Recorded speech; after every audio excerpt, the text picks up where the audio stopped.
दुष्ट कोई नहीं है संसार विच, सिया राम में सब जग जानी, करूं जो सारा संसार परमात्मा में है। लहू हा जिन्ना खून हा ओ काली पी गई, मिस ना करदा हा।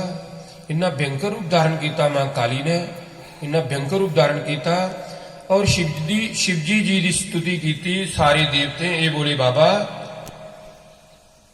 तुस काली माता के चरने में लेटी जाओ, क्योंकि इन्ना भयंकर रूप है ये, शांत हो जा।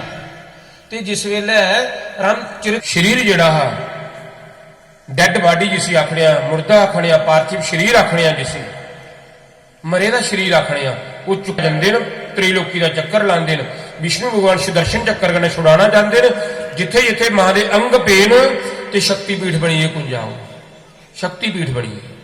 पाकिस्तान ने विच बड़ा सिद्ध पीठ है, हिंगलाज भवानी, मुसलमान भी उत्थे जी नतमस्तक होंदे, मत्था टेकदे ने चरने विच हिंगलाज भवानी।